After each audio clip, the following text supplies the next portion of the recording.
There once was a guy living in our neighborhood named Jimmy. He got picked on a lot for being a confident and funny guy. His mouth tended to get him into a lot of trouble, and he seldom learned his lesson. He was just very content with who he was and refused to change it. When people asked him why, he let them wail on him for his blunt comedy and wisecracks. He'd smirk and say, "Honestly? Honesty is the best policy. At least they're not hiding anything from me, and neither am I from them." One of the kids he overtly pissed off, with a rather crude MILF joke, was something of a psychopath, with a sadistic streak who didn't take kindly to the insult. So he rounded up some other guys who didn't like Jimmy. They cornered him after school, in the science room. "Your mouth got you into this. I want you to remember that," Brett, the ringleader, told him as he looked into Jimmy's terrified eyes. They grabbed some formic acid, stored in the lab, and threw it in his face, and they stood around watching him scream in agony as it ate through his flesh, pretending to be concerned and wanting to help him.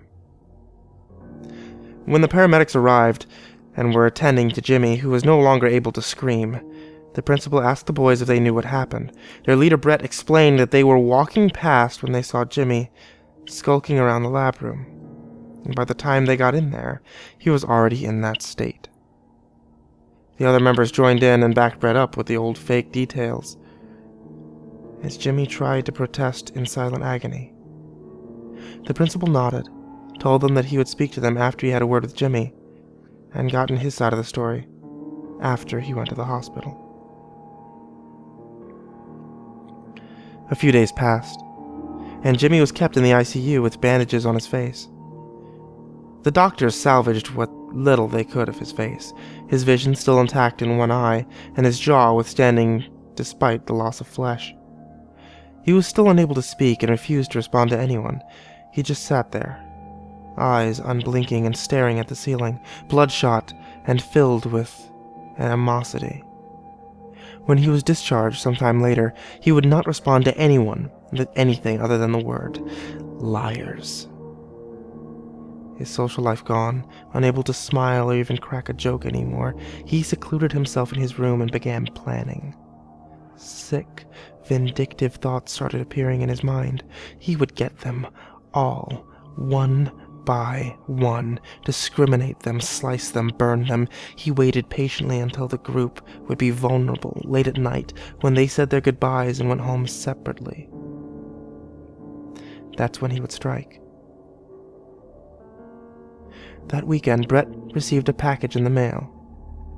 Curiously, he opened it to find a VHS tapes with the word, "For You," etched crudely into the front. He put it in and played it. It was a crudely recorded home video by an unknown cameraman who didn't speak at all for the duration of the film. It began with the camera pointing at the date on a newspaper. It was yesterday.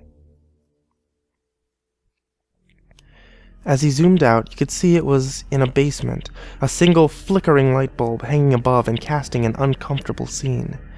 By the time he'd completely zoomed out, it was apparent this was no normal video. In front of the cameraman, and on his hands and knees, was one of Brett's friends.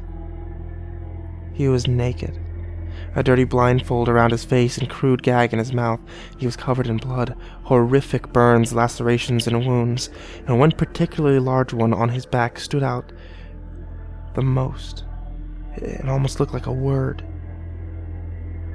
The cameraman with gloved hands took the gag out of the crying boy's mouth, and immediately he begged to go home. "Please, please let me go, man. I did what you wanted. God, Jesse, Mike, Keith, you made me fucking butcher them. I want to go home, man. Please, I'm sorry, guy. I'm sorry." He just kept repeating it over and over, rocking back and forth as he did so. Brett's leg began to shake, and he felt the bile rising in his stomach. He could see the burned, mangled bodies in the background. The bodies of his friends, all of them having markings on their bodies in deep, large cuts. The cameraman reached out for the boy's chin and lifted it up, encouraging him to stand. He did so obediently, as he was slowly led to a door off-screen, whimpering. Brett could see what had been cut into the boy's back now. It's the word, liar. The camera cut out temporarily. When it restarts again, they're no longer inside. They're instead out in the cold snow, on the outskirts of the woods, and it doesn't appear to be the original man holding the camera anymore. It's Brett's friend. He's whimpering and shivering as he holds the camera in one place for 30 seconds, pointing at some trees in the distance, hearing footsteps draw ever nearer.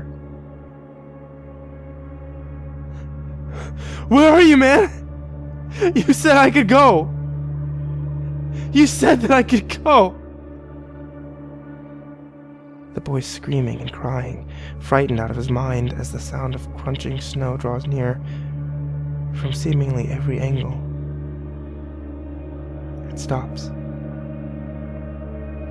He turns around to see the mangled face of Jimmy. A horrified howling blares through the speakers as the words "liar" appear before the tape abruptly stops.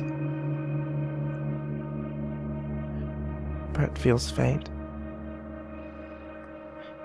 and darts to lock the front door, knowing what's coming. As he turns to run for it, he immediately hits something and falls backwards.